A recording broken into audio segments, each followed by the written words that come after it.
J'étais en voyage récemment, je me suis retrouvé à un station-service. En fait, c'était en Afrique du Sud, à Johannesburg.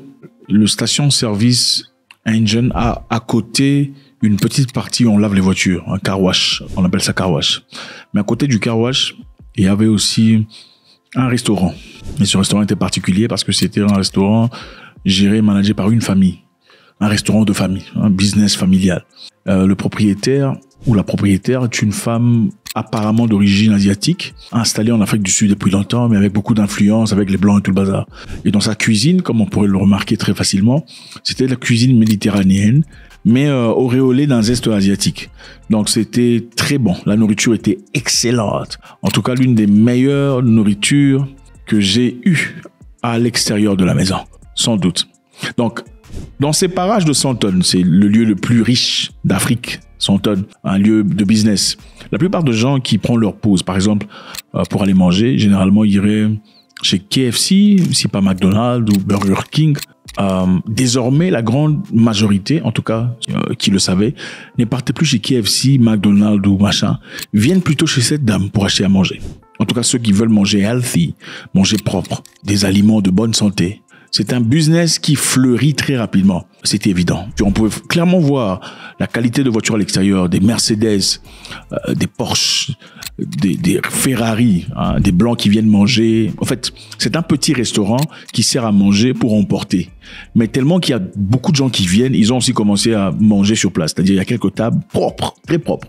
On fait du pain, on fait tout ce que vous désirez. Du jus fait local, de la nourriture. En fait, c'est pas de la nourriture spéciale, c'est du chicken, du poisson, des beignets à l'asiatique, des fish cake, des trucs vraiment alors simples mais super. Alors les gens pouvaient s'asseoir aussi là pour discuter un peu de leur business et manger. Et aussi, comme il y avait un centre de car wash là où on lave les voitures, il y avait aussi beaucoup de personnes qui quittaient le car wash après avoir déposé la voiture. C'était un lieu évidemment huppé, des gens argentés. Il laisse sa voiture pendant quelques minutes, pendant qu'on fait le lavage, et va manger là. Et on sait clairement voir que le business est en train d'avancer. Alors, une particularité, les gens qui travaillaient, on pouvait clairement voir la maman, ou l'initiatrice, certainement. On pouvait voir un jeune garçon de peut-être 29 ans, 28 ans, une jeune fille de la vingtaine aussi en train de travailler, qui sont tous membres d'une même famille en train de travailler.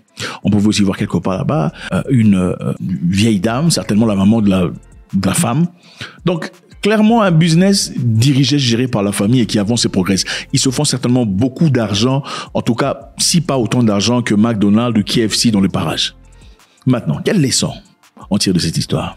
Pourquoi sommes-nous en incapacité de faire la même chose, d'avoir un business de famille et avancer et progresser? Vous savez, l'un des premiers conseils que vous recevez de vos coachs en Internet, coachs en business, ou même des gens normaux dans les rues de l'Afrique, sur le business, vous savez ce qu'on vous dit généralement? Ne faites jamais de business avec un membre de famille. Si vous voulez tomber en faillite, faites de business avec votre frère, vous lancez-vous dans quelque chose avec votre cousin, vous êtes certain d'être déçu et de briser cette relation, n'est-ce pas? Généralement, c'est ça. Il faut éviter les membres de famille. Mais on se pose la question de savoir comment est-ce qu'on en est arrivé là? Comment est-ce possible? Parce que généralement, on a remarqué, ce n'est pas la première fois, il y a un autre restaurant que j'ai vu quelques fois ailleurs.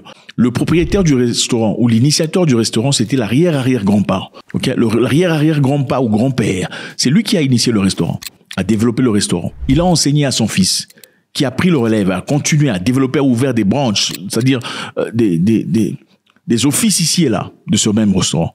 Ensuite, ses enfants sont venus partant à l'école. Ils ont quitté l'école à l'école secondaire. Enfin, à la fin de l'école secondaire, ils ont commencé à travailler au restaurant. Ils ont marié, se sont faits de vie. Chacun sa maison, chacun sa grosse voiture, mais tous dédiés, dévoués à leur restaurant de famille. Ceux-là aussi ont pu évoluer et avancer. La génération suivante sont partis à l'université, mais ils sont tous rentrés là pour embellir le restaurant et l'agrandir davantage. Ils ne sont pas partis chercher de boulot ailleurs. Vous savez, généralement en Afrique, les gens cherchent à partir à l'école pour avoir des qualifications afin de se retrouver dans la vie, n'est-ce pas? Payer les factures, être qualifié et tout le bazar. Pourtant, papa a fait la même chose. Papa a fait 30 ans d'études pour avoir ses qualifications, pour être nommé quelque part, enfin bref. Pourquoi les 30 ans de papa ont été sacrifiés? Vous savez ce que vous ne pouvez pas donner à votre famille, à vos enfants? Vous ne pouvez jamais léguer votre diplôme de docteur à vos enfants. Ce n'est pas possible. C'est vous le docteur, vous avez fait les écoles, vous avez gagné les aptitudes. Mais vous ne pouvez jamais dire, moi je suis en train de mourir, fiston, tiens, deviens docteur. C'est impossible. Okay? Mais les autres, qu'est-ce qu'ils font? Quand il devient docteur, il va encourager ses enfants à aussi devenir des médecins. Et vous verrez leur bureau là-bas. Papa est médecin spécialiste neurologue. Le fils est spécialiste médecine interne. La fille est gynécologue. Ils forment un truc de fort, leur empire ensemble.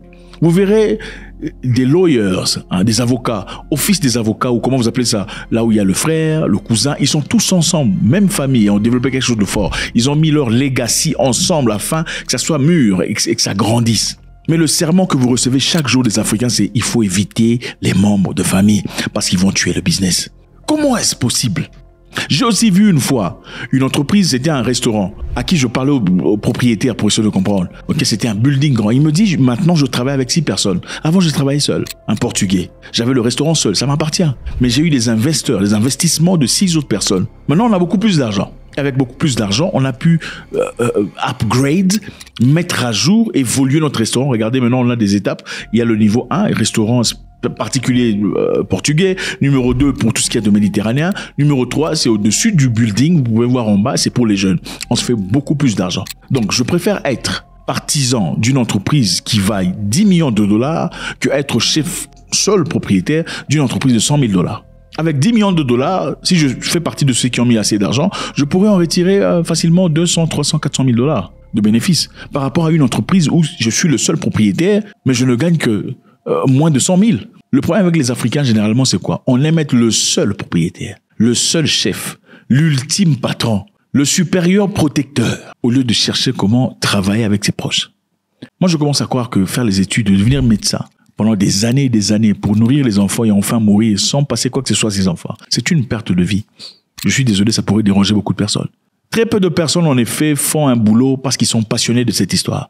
Disons, je suis parti à l'école pour devenir enseignant à l'école, parce que c'est une passion, évidemment. L'argent n'est pas nécessairement une chose qui justifie le travail qui s'accorde à cette tâche.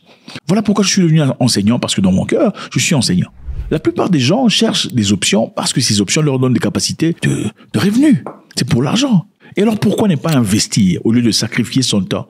Dans certains de ces business, vous voyez, les gens ne vont même pas passer leur temps à l'université à apprendre des choses dont ils n'utiliseront jamais dans la vie. Parce qu'il y a beaucoup de gens ici, vous avez des diplômes d'université, mais tout ce que vous avez appris à l'université, quand on vous parle là comme ça, on ne le sent pas. À part, certainement, c'était une expérience où il faut répondre aux questions, mémoriser des questions, c'est ça. Au lieu d'utiliser ce temps à créer quelque chose de tangible, de pratique, comme le font les Chinois. Une entreprise qui évolue et progresse. Il n'y a pas de docteur, il y a quelqu'un, l'initiateur, qui a commencé. Et il a introduit cette idée. Il a invité tout le monde.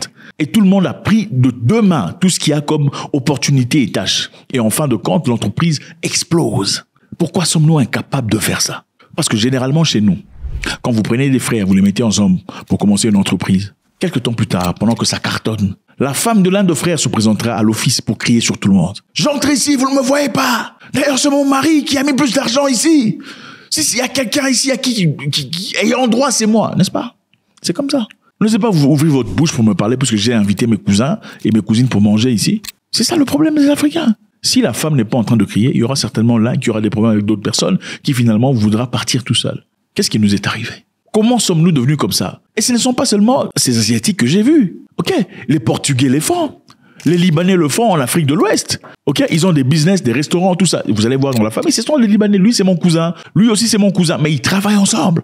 Dans des pays ici en Afrique centrale, dans le secteur de diamants, ce sont les Libanais. Mais ils sont cousins. Les cousins appellent leurs cousins pour en fin de compte s'enrichir pendant que les autochtones sont là en train de prier, de pleurer, demander à Dieu de leur donner un peu de pain pour survivre. Mais le pain vous appartient. Comment ils font? Comment font-ils pour évoluer dans vos pays? Vous partez en Ouganda, vous verrez des Indiens. Ils contrôlent tout le secteur de l'hôtellerie. C'est eux.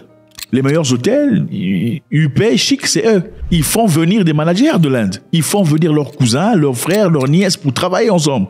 Pendant que les Africains se regardent. Et même dans la même famille, vous êtes jaloux les uns des autres. C'est incroyable. Comment peut-il y avoir une famille où il y a 2, 3, 4, 5, 6, 7 hommes, mais vous êtes incapable de créer quelque chose à vous ensemble, de solide? Vous n'êtes pas des hommes. Il faut vous le dire. Et personne n'est épargné. C'est triste. Les Éthiopiens se séparent de nous. Regardez ce qu'ils font. Allez en Afrique de l'Est, vous verrez le travail énorme que les Éthiopiens font. Mais en général, les Éthiopiens ne se considèrent pas tout à fait africains. Quand vous allez dans leur pays, c'est là que vous réalisez que vous êtes africain. On vous appelle African. Hey, African. C'est comme si eux n'étaient pas africains. Parce qu'en réalité, ils se pensent descendants de Salomon, du roi Salomon, et supérieurs à vous. La leçon ici est très claire. C'est une question d'introspection et de réflexion. Pourquoi en sommes-nous arrivés là? Parce que généralement, on a peur d'embaucher un frère parce que voilà, ils peuvent faire des bêtises et ça sera compliqué, difficile de l'emmener en justice. Pourquoi les autres n'ont pas les mêmes problèmes? Pourquoi est-ce que c'est plus facile chez eux de travailler ensemble, de s'unir et ils ne se battent pas par rapport au butin? On sait que tu es investisseur, tu es aussi investisseur. Chacun mange ce qu'il y a à manger. Personne ne veut une autorité suprême de domination. Même vos panafricanistes qui travaillent pour la cause qui est censée être d'une liberté de l'Afrique sont incapables de travailler ensemble. Les panafricanistes, incapables de travailler ensemble. Ils sont ennemis. Des gens qui semblent lutter pour la libération de l'Afrique contre les oppresseurs. Ils sont ennemis entre eux.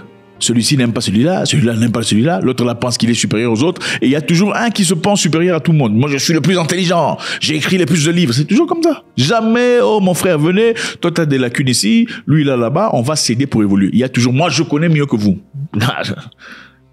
Faites-moi savoir ce que vous en pensez. YouTube nous dit que beaucoup parmi vous suivez les vidéos mais n'êtes pas abonnés. Faites-le s'il vous plaît. God bless.